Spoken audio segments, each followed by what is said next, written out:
여섯 번째, 나사롯이 소생했습니다. 요한복음 11장 43절에서 44절을 보면 이 말씀을 하시고 큰 소리로 나사로야 나오라 부르시니 죽은 자가 수족을 배로 동인 채로 나오는데 그 얼굴은 수건에 쌓였더라. 예수께서 가라사대 때 풀어놓아 다니게 하라 하시니라. 예수님이 이 기적을 베푸실 때는 언제나 예수님이 하늘에서 오신 메시아임을 나타내려 하시는 것이 우리가 읽으면 읽을수록 알게 됩니다. 이 사건을 통해서도 더 그렇죠. 11장 41절 42절에 보면 돌을 옮겨 놓으니 예수께서 눈을 들어 우러러보시고 가라사대 아버지여 내 말을 들으신 것을 감사하나이다. 그러면서 저는 그 다음에 나오는 것이 간구해서 아버지 하나님 내가 이 나사로를 살리려 그러니 저한테 힘 주시옵소서 권능을 주시옵소서 그렇게 말을 할 것 같은데 42절은 전혀 다른 말씀을 하십니다. 이런 말씀을 하세요. 항상 내 말을 들으시는 줄을 내가 알았나이다. 그러나 이 말씀하는 것은 둘러선 무리를 위함이니 여기 둘러선 다른 사람을 위함이니 곧 아버지께서 나를 보내신 것을 저희로 믿게 하려 함이라. 그러고 나서 그 다음에 뭐라 그래요? 25절에 보면 이 말씀하시고 큰 소리로 나사로야 나오라 부르시니 그러니까 배로 청청청청 동여매고 썩은 시체가 청 나오지 않아요. 이게 가당한 일입니까? 하나님이 아니면 하실 수 있는 말이 아닙니다. 이 나사로를 살리기 전에 우리에게 필요한 말씀을 하시는 것을 압니다. 11장 25절에 보면 예수께서 가셨을 때 나는 부활이요 생명이니 나를 믿는 자는 죽어도 살겠고 무릇 살아서 나를 믿는 자는 영원히 죽지 아니니 이것을 내가 믿느냐. 오늘 암송 구절 말씀이기도 합니다. 예수님을 믿는 자는 영원히 죽지 않는다고 우리 주님께서 분명히 말씀하고 계십니다. 일곱 번째로 여러분들이 아주 궁금해하시는 그런 말씀에 봉착합니다. 예루살렘 성도들의 소생입니다. 예수님이 죽으실 때 지진이 일고 예루살렘 주위에 무덤들이 열렸고 그리고 그때 성도들이 살아나서 많은 사람에게 보였습니다. 마태복음 27장을 펴보시기 바라요. 50절에 가면 예수께서 다시 크게 소리 지르시고 영원히 떠나시다. 이에 성소 휘장이 위로부터 아래까지 찢어져 둘이 되고 땅이 진동하며 바위가 터지고 무덤들이 열리며 자던 성도의 몸이 많이 일어나되 예수의 부활 후에 저희가 무덤에서 나와서 거룩한 성에 들어가 많은 사람들에게 보이니라. 정말로 역사적인 사건입니다. 이 사건은 그리스도가 그의 부활로 사망 권세를 깨트렸음을 모든 사람에게 알리는 것입니다. 물론 이들의 몸은 영원히 사는 것이 아니라 후에 죽었겠지요. 하지만 예수님이 오시면 이들의 몸은 다시 부활될 것입니다. 예수님이 죽으시면서 영원히 떠나가셨는데 그리고 성소는 휘장이 위에서부터 아래로 찢어지고 이제 누구든지 들어갈 수 있도록 그렇게 하셨는데 땅이 진동하며 바위가 터졌는데 그때 무덤들이 열렸다 그럽니다. 그리고 그때 자던 성도들 아마 그 즈음에 믿었던 그런 사람들이 죽었던 그런 사람들이 아닌가 그렇습니다. 그 성도들이 일어났어요. 그리고 예수님의 부활 후에 저희가 무덤에서 나와서 거룩한 성에 들어가서 많은 사람들에게 보였단 말이에요. 내가 살아났다. 이게 누가 한 것이냐? 예수님이 사망 권세를 이기고 부활하신 그러한 것을 증거하는 것 중에 하나인 것입니다. 사람은 다 죽는다. 이게 아니라 우리는 다시 살 수 있다. 그래서 이 마태복음에 예루살렘 성도들이 소생했던 그러한 장면입니다. 여덟째, 도르가의 소생이 있습니다. 사도행전 9장 36절에서 42절에 보면 베드로가 이 여인을 일으켰습니다. 베드로가 진정으로 하나님의 사도임을 알 수 있게 하는 그런 말씀입니다. 36절에 보면 요빠에 다비다라 하는 여제자가 있으니 그 이름을 번역하면 도르가라. 선행과 구제하는 일이 심히 많더라.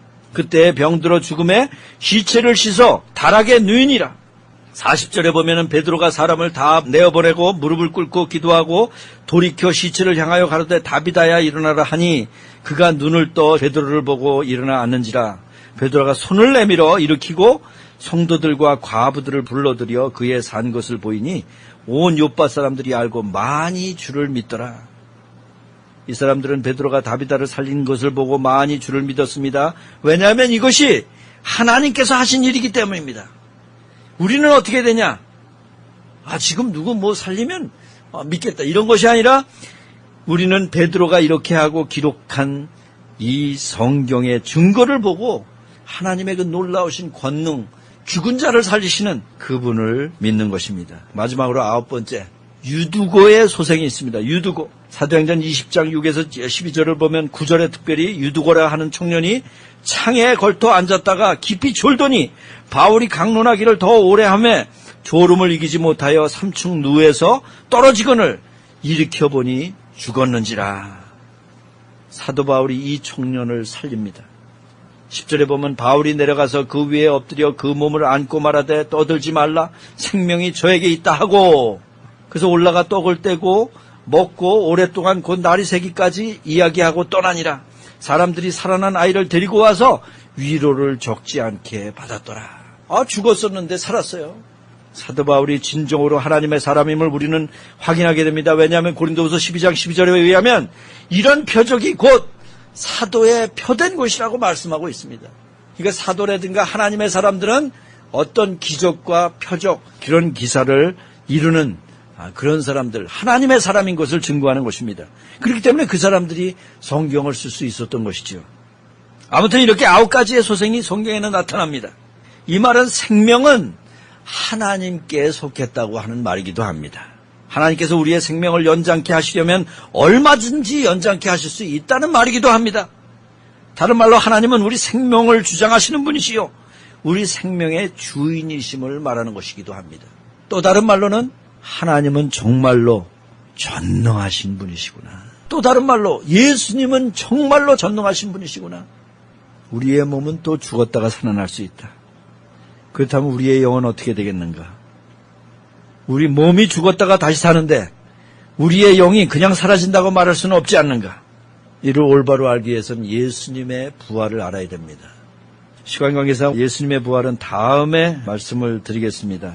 다만 한 가지 말씀을 드리면, 인도의 네루 수상이 다음과 같은 말을 했다 그래요. 수천 년의 세월이 흐르도록 인도의 종교들은 사람들로 하여금 땅을 개간하고 집을 짓고 늪지를 메우고 댐을 건설하도록 자극하지 못했다. 그러므로 우리는 그리스도교가, 기독교 교회가 칭송을 받아 마땅하다는 것을 인정해야 할 것이다. 왜냐하면 그런 일을 다 했으니까. 그러면서 수상 네루가 인정하는 것이 어떤 것이냐면, 교회는 세계 도처에서 인간의 짐을 덜어주려고 노력해왔다. 교회가 인간을 자극하고 이끌었던 힘의 근원은 무엇이냐? 바로 예수 그리스도의 부활이었다. 부활에 대해서 이번 주는 집에 가서 좀 잘 생각을 해보세요. 매 주마다 제가 고린도전서 15장을 말씀드리면서 부활했는데, 이 부활이 실제로 되었기 때문에 우리가 예수님과 개인적인 관계를 가질 수 있고, 예수님이 2000년 전에 내 죄를 지고 십자가에 돌아가신 것이 바로 내 것이 될 수가 있고, 예수님이 의롭게 사신 것이, 그 의로운 사심이 나한테 주셨기 때문에 내가 진짜 의롭게 될 수 있고, 그리고 내가 정말 영생을 갖게 되어서 이 다음에도 몸의 부활을 가져서 예수님같이 그 영광의 몸체로 변해서 앞으로 그렇게 변할 걸 생각하면, 지난번에 말씀드린 것 같이 은근히 마음의 기쁨 속에서 미소가 나오는, 지난번에 그런 말씀 드리지 않았어요? 부활해서 그 몸체가 되면 벽이 어디 있어요? 쑥 들어온다니까. 꽉 잠갔는데도 예수님이 싹 들어오는 것 같이 생선도 먹어요. 우리도 변화되지만 예수님이 부활하셨기 때문에 우리의 죄가 사해지고, 그리고 우리가 영생을 가지고 된 것이 온전케 될 수 있는 것입니다. 그리고 성경도 온전하고 우리의 믿음은 헛것이 아니라 정말이다, 그러한 것도 알 수 있는 것입니다. 부활을 잘 생각하면서 주님이 주시는 그 크신 복을 갖고, 그리고 주님께 영광을 돌리는 우리가 되도록 합시다.